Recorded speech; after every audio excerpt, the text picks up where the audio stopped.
একে একে আমার এই ব্রিক পিলটা সাইডবার ভাঙাইছে। শেষ এই 9 তারিখে একদম দুলের সাথে মিটাইয়ে আমার কাঁচা ইটগুলি ফাঁকা ইটগুলি যেগুলি ছিল সবগুলো অ্যাক্সেলেটার দিয়ে সব ডলি ভাঙি ফেলছে, একদম সম্পূর্ণ ভেঙে ফেলে আমার এক হিসাবে এখন 6 কোটি টাকার উপরে আমার এখানে জাগাতের ধ্বংস করে দিয়ে চলে গেছে। শাহ আলম দুলাল রিটায়ার্ড পাত্র পুলিশের যন্ত্রণায় আমরা এলাকাবাসী এবং আজিল ফাজিপুর সেকান্তপুর এলাকাবাসী যারা আছি আমরা অত্যন্ত তার যন্ত্রণায় আমরা অসন্তুষ্ট অশান্তিতে আছি। এবং সে পুলিশের ধমক দিয়ে বিভিন্ন কিছু দিয়ে আমাদেরকে এলাকাবাসীরা হয়রান করতেছে। আমার এই ব্রিক ফিলের জন্য সে আমার কাছে একবার 2,30,000 টাকা চাঁদা নিয়েছে, তার ছেলে নিয়েছে 80,000 টাকা। আবার কিছুদিন আগে সে আমার থেকে 21 লক্ষ টাকা চাঁদা চাইছে। চাঁদা দিতে আমি অপারগ হওয়ার কারণে সে বলছে যে এই চাঁদা না দিলে আমি এই ব্রিক ফিল ভাঙাই ফেলবো, উচ্ছেদ করে দিব।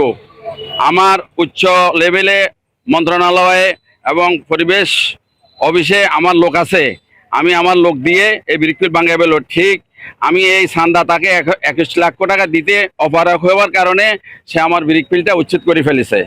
একে একে আমার এই ব্রিক ফিল 3বার ভাঙাইছে।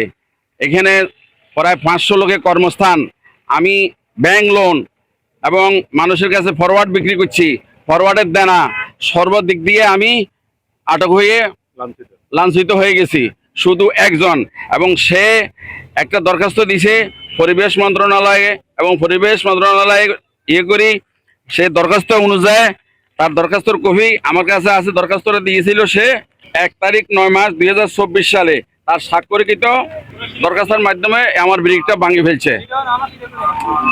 ফেলছে এবং যতবারই ভাঙতে আসছে আমরা জিজ্ঞাসা করছি, এলাকাবাসী সবাই জিজ্ঞাসা করছে যে কেন ব্রিক ফিলটা ভাঙতে আসছেন, আপনাদের ডকুমেন্ট কি?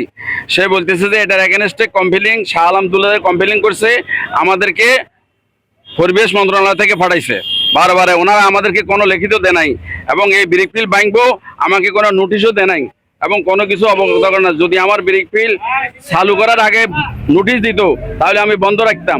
রানিং অবস্থায় আমি এই দানা ফেনা নিয়ে কোথায় যাবার পথ খুঁজে পাচ্ছি না, এবং তার কারণে আমার 6 কোটি টাকার মতন আমার লস।